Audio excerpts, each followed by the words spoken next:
Pandian store serial upcoming ப்ரோமோவில் என்ன நடக்க போகுதுங்கிறத இந்த ப்ரெடிக்ஷனில் பார்க்கலாம்.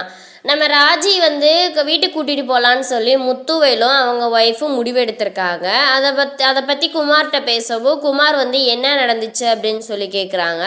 அதை வந்து நம்ம சத்யவேல் சொல்கிறாரு, நீ ஜெயிலில் இருக்கப்போ நிறையா பிரச்சனை நடந்துருச்சு அப்படின்னு சொல்லி ராஜி சொன்னதெல்லாம் சொல்கிறாங்க. அப்புறம் வந்து அப்பத்தா வந்து என்ன சொல்கிறாங்க, இப்போ ராஜி இங்கே கூட்டிகிட்டு வர்றது சரிதானா அப்படின்னு சொல்லவுமே, ஏன் அப்பத்தா சரியில்லைன்னு நீ எப்படி கண்ட, நாங்கள் வந்து ராஜியை கூட்டிகிட்டு வரதா போகிறோம் அப்படின்னு சொல்லவும், வேண்டாம் அவள் பேசாமல் அங்கே இருக்கட்டும், அரசிக்கும் ராஜிக்கும் நடந்த கல்யாணம் ஒன்றும் கிடையாது அப்படின்னு சொல்லிட்டு இருக்கவும், அதை எப்படி அப்பத்தா ஆத்தா நீ கண்டுபிடிச்ச, இந்த ரெண்டு குடும்பமும் ஒன்று சேரணுங்கிறத நீ பேசிகிட்டு இருக்க, அதுவே இந்த குடும்பம் ஒன்று சேரவே வேண்டாம், அதுவும் என் பொண்ணோட வாழ்க்கையை வச்சு இந்த குடும்பம் ஒன்று சேர வேண்டிய அவசியமே இல்லை அப்படின்னு சொல்லிட்டு கிளம்பி போகிறாங்க. அவங்க முத்துவேலும் அவங்க ஒய்ஃபும் போய் கூட்டிகிட்டு வரலாம் அப்படின்னு சொல்லிட்டு போகிறாங்க. போய் ராஜின்னு கத்திக்கிட்டு இருக்கோம். ராஜி வெளியே வர்றாங்க.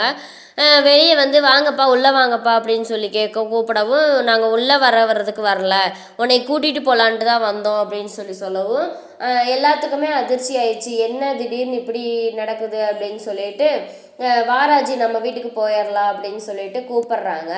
அப்போ முத்துவேல் சொல்கிறாரு, நீ வந்து உனக்கு பிடிக்காத கல்யாணத்தை தானே பண்ணிட்டு வந்த, எங்கேயோன்னு வந்து நீ உன் வாழ்க்கையில் தப்பு நடந்துருச்சு, அந்த தப்பை செஞ்சுட்டு எப்படி வீட்டுக்கு வர்றதுன்னு சொல்லி நீ யோசிச்சுட்டு நின்றப்ப எப்படியோ இந்த கல்யாணத்தை பண்ணிட்டு வந்துட்ட, நீயா ஒரு வாழ்க்கையில் தப்பான முடிவு எடுத்த, அதை வந்து நீ மறைக்கிறதுக்கோசரம் இந்த வாழ்க்கையை நீ தேடிக்கிட்ட, இனிமேலும் நீ இங்கே இருக்க வேண்டாம், உன்னோட எல்லா இதையுமே நாங்கள் புரிஞ்சுக்கிட்டோம், இனிமேல் நான் வந்து உங்களுக்கு வந்து எந்த இதுனாலும் நாங்கள் நிற்போம், வா போகலாம் நம்ம வீட்டுக்கு போகலாம் அப்படின்னு சொல்லிட்டு முத்துவேல் கூப்பிடுறாரு.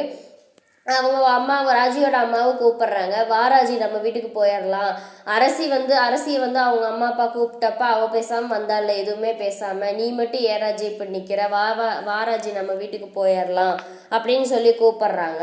கூப்பிடவுமே ராஜி இருந்துக்கிட்டு, இல்லைம்மா நான் வரல அப்படின்னு சொல்லிட்டு எதுவுமே சொல்லாமல் நின்றுக்கிட்டு இருக்காங்க.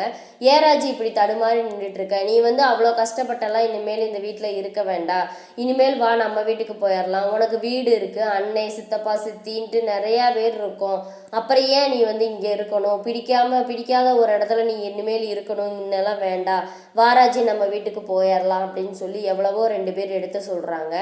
அப்போ வந்து கோமதி சொல்கிறாங்க, அது எப்படி ராஜி வீட்டுக்கு கூப்பிட்டு போகிறது சரியாகும் அப்படின்னு சொல்லி கேட்கும்போது, ஏன் சரியாகாது, நீங்கள் அரசியை கூட்டிகிட்டு வந்தீங்கல்ல, அது மாதிரி தான் நாங்கள் எங்கள் பொண்ணை கூட்டிகிட்டு போகிறோம், அப்பா பொண்ணு அம்மா அவங்கக்குள்ளே பேசுகிறப்ப நீங்கள் தலையிடாதீங்க அப்படின்னு சொல்லுவேன்னு, மீனாவும் அதெல்லாம் இல்லை நாங்கள் ராஜியை அனுப்ப மாட்டோம் அப்படின்னு சொல்கிறாங்க. அதுக்கு வந்து தயவு செஞ்சு கோமதி, நீயும் தலையிட வேண்டாம், உன் மருமகளையும் தலையிட வேண்டாம்னு சொல்லு, எங்கள் பொண்ணை நாங்கள் கூட்டிகிட்டு போகிறோம், யாரும் தலையிட வேண்டாம் அப்படின்னு சொல்லிக்கிட்டு இருக்காங்க. அப்புறம் கோமதியும் அமைதியாக நின்றுடுறாங்க. அப்புறம் பாண்டியன் வராரு. பாண்டியன் வந்து எது எப்படிங்க அப்படின்னு சொல்லி கேட்கும்போது, உங்கள் பொண்ணை கூட்டிகிட்டு போகும்போது நாங்கள் எதுவும் பேசாமல் தானே நின்றோம், அதே மாதிரி எங்கள் பொண்ணுக்கிட்ட நாங்கள் கூட்டிகிட்டு போகிறப்ப நீங்களும் எதுவும் பேசாமல் நிற்கிறது நல்லது அப்படின்னு சொன்னதுமே பாண்டியன் உள்ளே போயிடுறாரு. அப்புறம் ராஜி வந்து ஒரு நிமிஷம் இருங்க அப்படின்னு சொல்லிட்டு உள்ளே போகிறாங்க. கதிர்கிட்ட எங்கள் அம்மா அப்பா வந்திருக்காங்க அப்படிங்கவுமே, என்ன யார் அப்படின்னு சொல்லி கேட்கும்போது, எங்கள் அம்மா அப்பா என்னை கூட்டிகிட்டு போக வந்திருக்காங்க அப்படிங்கவுமே, எங்கே அப்படின்னு சொல்லி கேட்குறாங்க. அதுக்கு வந்து நம்ம ராஜி, எதுவுமே நீ புரியாத மாதிரி தான் நடிச்சிட்டு இருக்கியா, இல்லை என்ன நடக்குதுன்னு தெரியுமா தெரியாதா அப்படின்னு சொல்லி கேட்கவும், இப்போ எங்கள் அம்மா அப்பா வந்து என்னை வீட்டுக்கு கூப்பிட்டு போகிறாங்க, நான் வந்து இத்தனை நாள் வந்து என்னை பார்க்க மாட்டாங்களா, பேச மாட்டாங்களா, என் கூட பழக மாட்டாங்களான்லாம் நான் அவ்வளோ தூரம் நான் ஏங்கினேன், ஆனால் இப்போ எங்கள் அம்மா அப்பா வந்து என் பெயரை சொல்லி கூப்பிட்றாங்க, எனக்கு அவ்வளோ சந்தோஷமாக இருக்குது, அது மட்டும் இல்லாமல் என்னை அவங்க வீட்டுக்கு கூப்பிட்றாங்க, நான் என்ன பண்ணட்டும் அப்படிங்கவும், ஓன் விருப்பம் அப்படின்னு சொல்லிடுறாங்க. என்ன சொன்ன அப்படின்னு சொல்லி கேட்கவுமேனு, இல்லை உங்கள் அம்மா அப்பா உன்னை கூப்பிட்றாங்க, இதில் என்ன முடிவெடுக்கிறதுன்னு நீ தான் முடிவு பண்ணணும் அப்படின்னு சொல்லிடுறோமேனு ராஜி வேகமாக போகிறாங்க. போய், இல்லைப்பா நீங்கள் வந்து இத்தனை நாள் கழித்து என்னை தேடி வந்தது எனக்கு ரொம்ப சந்தோஷம், என்னை கூப்பிட்டது ரொம்ப சந்தோஷம், அதே மாதிரி எனக்கு எந்த பிரச்சனைனாலும் நீங்கள் நிற்பேங்கிறதுல நீ சொல்லாமல் சொல்லியிருக்கீங்க, எனக்கு இதுவுமே ரொம்ப சந்தோஷம்தான், எனக்கு எல்லாமே சந்தோஷம்தான், ஆனால் வந்து நான் கதிரை விட்டு நான் வரமாட்டேன், நான் இங்கே தான் இருப்பேன் அப்படின்னு சொல்லுவோமே, ஏன் ராஜி பிடிக்காம தானே ராஜி இங்கே இருக்க அப்படின்னு, யாருமா சொன்னது பிடிக்காம இருக்கேன்னு சொல்லி, அரசிக்கும் எனக்கும் நடந்த கல்யாணம் வந்து ஒன்று கிடையாது, அரசி எப்படி வந்து கல்யாணத்துக்கு முன்னாடி வரைக்கும் அவளுக்கு வந்த பிரச்சனையை வீட்டில் சொல்ல முடியாமல் தவிச்சாலோ அதே மாதிரி தான் நானும் நின்றேன். ஆனால் அதுக்கப்புறம் கல்யாண விஷயத்தில் எல்லாத்துக்கும் பயந்துக்கிட்டு அரசி தனக்குத்தானே தாலி கட்டிட்டு வந்து அங்கே நின்றுச்சு. ஆனால் நான் அப்படி இல்லை. கதிர் வந்து என் கழுத்தில் தாலி கட்டிட்டாரு. நாங்கள் வந்து ரிஜிஸ்டர் பண்ணிட்டோம், கோயிலில் கல்யாணம் பண்ணி ரிஜிஸ்டர் பண்ணிட்டோம், அதனால நான் வரல அப்படின்னு.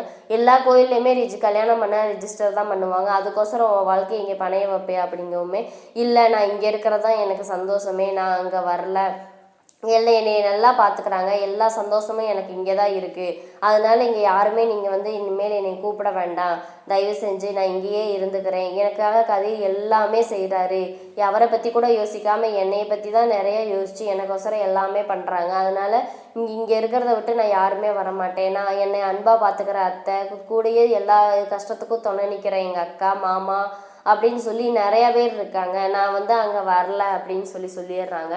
நல்லா யோசிச்சு முடிவெடு ராஜி அப்படிங்கும். நான் நல்லா யோசிச்சு தான்மா நான் முடிவெடுத்திருக்கேன். நான் அங்கே வர்றதான் சந்தோஷம்னு நீங்கள் நினச்சிங்கன்னா அது தப்பு. எனக்கு இங்கே இருக்கிறதா சந்தோஷம், இதுதான் என் குடும்பம், இதுதான் என் வாழ்க்கை, எனக்கு கதிர் போதும், இத்தனை பேர் இருக்கிறதுக்கும் மேலே எனக்கு கதிர் இருக்கான், அதுவே எனக்கு போதும் அப்படின்னு சொல்லிடுறாங்க.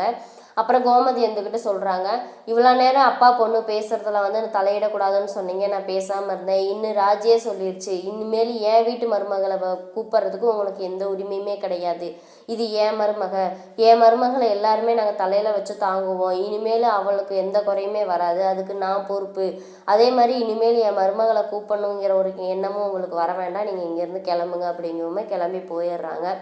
எல்லாத்துக்குமே சந்தோஷமாக இருக்குது. இன்னும் இதுக்கப்புறம் என்ன பண்ண போகிறாங்கங்கிறத வந்து அடுத்த வீடியோவில் பார்க்கலாம். இந்த வீடியோ பிடிச்சிருந்தா மறக்காமல் லைக் பண்ணுங்கள்.